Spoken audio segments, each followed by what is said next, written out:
Prosecutors charge an Oconomowoc woman with homicide after investigators say she stabbed her boyfriend because of a chicken dinner. He came over to cook chicken. That's it. That's the whole reason this man is dead. Not a betrayal, not a years-long grudge. Chicken drumsticks. And she didn't even try to hide it. Let me tell you something. When investigators showed up to that apartment and found a 25-year-old man flat on his back, not breathing, they asked her why, and she told them, straight up, no hesitation, over dinner. That's where we are tonight. In every home, behind every closed door, there's a story waiting to be uncovered. Welcome to Dark Whispers, where we dive deep into the hidden truths of domestic crime and the relationships that turn deadly. If you're drawn to real stories, powerful insights, and the shadows most people avoid, you're in the right place. Subscribe now and step into the whispers they never wanted you to hear. Lukas Rosch was from Delafield, Wisconsin, 25 years old. To the people who loved him, he was everything. A devoted son, a protective big brother, a fun uncle, and the kind of dog dad who probably had more pictures of his dog on his phone than anything else. His family described him as the most loving, giving, kind-hearted person anyone could know, and they meant every word of that. He had a girlfriend. Her name was Michaela Cloth. She was 27, lived in an apartment out in Oconomowoc, a quiet area in the village of Lac La Belle, Waukesha County. By all accounts, this was a relationship that had been going on for a while. Lukas knew her. He trusted her. He was comfortable enough to come over and cook for her. That comfort, though, it may have been hiding something neither of them was fully dealing with. Because about a week before that Friday night, Lukas had told someone close to him that Michaela had bitten his thumb. He said he was afraid for his safety. Think about that for a second. He told someone he was scared, and then he went back, moving on, because the night everything fell apart started just like any other Friday. Lukas showed up to Michaela's apartment that evening with chicken drumsticks. His plan was simple. Come over, cook dinner, spend time with his girl. That's it. That was the whole plan. Michaela had a different idea. She wanted to go out that night. A restaurant, a bar, somewhere. Anywhere but sitting in that apartment eating home-cooked food. And when Lukas walked in with that chicken, something in her shifted. She later told investigators that Lukas was pushing her buttons. That was her phrase, pushing her buttons, because he brought food to cook instead of taking her out. Girl, over chicken. The argument started building. At some point, a knife got involved. Now Michaela told police that Lukas grabbed the knife, on the blade side, and that she got angry and pushed it into his chest. Let me be clear about what she said and what she didn't say.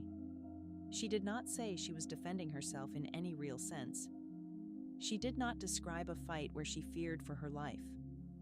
What she described was anger. She was angry. And she pushed that knife into him. Lukas Rosch was stabbed through the heart. When officers arrived at that apartment, they found him on his back on the floor. They could see immediately this was not something they could fix. Lukas was gone. And Michaela? She was right there. Calm, present, ready to talk. The officers asked her what happened. She didn't pause, didn't lawyer up, didn't cry. She just told them.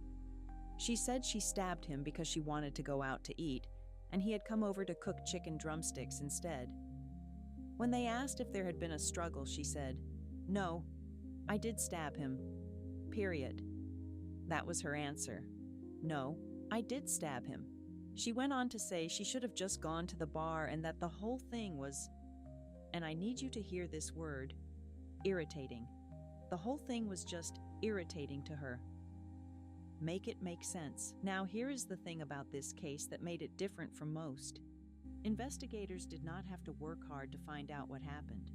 There was no mystery. There was no missing piece. The woman who did it told them everything before they even had a chance to ask the right questions. When Lac La Belle police arrived at that apartment, the scene told a story on its own. Lukas was on the floor. A knife had been used.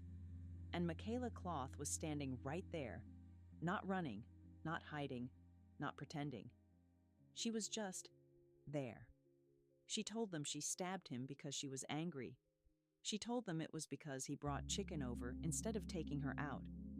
She even told them, in her own words, that she should have just gone to the bar. Like the only mistake she made that night was not leaving the apartment sooner.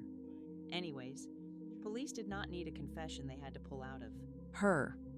She handed it to them, and that confession would become the center of everything that followed. What investigators did have to piece together was the fuller picture of what this relationship actually looked like. And when they started asking questions, something came up that stopped everyone cold. A week before Lukas died, he had told someone that Michaela bit his thumb. He said those words, that he was afraid for his safety. That detail did not come out at the scene. It came out as people started talking, as the story started spreading, as his family tried to make sense of how they got to this point. So when, and I want you to sit with this, when you know that a man told someone he was scared, that he had already been physically hurt by this woman, and he still showed up to that apartment with chicken to cook her dinner, what does that tell you about how much he cared? And what does it tell you about how little that was valued? Like, just think about that for a moment. Michaela Cloth was taken into custody. Prosecutors charged her with homicide. And when her case came before a court commissioner, the details in that criminal complaint landed like a weight in that courtroom. The commissioner, after hearing everything, the argument, the chicken, the knife, the confession, said plainly, "This makes no sense at all." And that was the honest reaction of someone whose job it is to hear the worst of what people do to each other. Even he could not wrap his mind around it.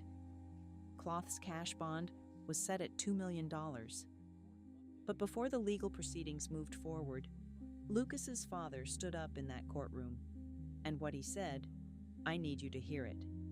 He said, "I stand before you a shattered man." He asked that neither he nor his son be named publicly. He wanted to protect what was left of his family's privacy while they were still trying to breathe through the grief. And then he said this about Michaela Cloth: "Please never let that monster walk the streets ever again." That was a father, standing in a room full of strangers, asking for the one thing he had left to ask for, that the person who took his son never get the chance to take someone else's. The family released a statement too. Lukas's parents and sister put their pain into words and shared it. They said, "We are completely broken at the tragic and senseless loss of our only son, Lukas. They called him the most loving, giving, kind-hearted person anyone could know. Oh, so now, after everything, this family has to stand in a courthouse and explain to the world who their son was, because he brought chicken to the wrong apartment on the wrong night." Girl. Michaela, for her part, had already told investigators everything they needed. She admitted she stabbed him. She admitted she was angry. And when she was told she might go to jail, her response was not remorse. It was not panic. She said, "If you have to take me to jail, okay. Okay." That word. That one word sitting at the end of that sentence, like going to jail was a mild inconvenience. Like Lukas's life ending was just okay. Lukas Rock deserved to grow old. He deserved to keep being that devoted son, that fun uncle, that dog dad his family loved so completely. Instead, his story ends at 25, in an apartment, over a dinner that never got made. What happened to Lukas is a reminder that danger does not always announce itself loudly. He told someone he was scared. He showed up anyway, and the people who loved him are the ones left holding the weight of that Friday night for the rest of their lives. If you are in a relationship where you have felt afraid, even once, please take that feeling seriously. The National Domestic Violence Hotline is available at 1-800-799-7233, 24 hours a day. You are not overreacting. You are not being dramatic. You deserve to feel safe. Rest easy, Lukas.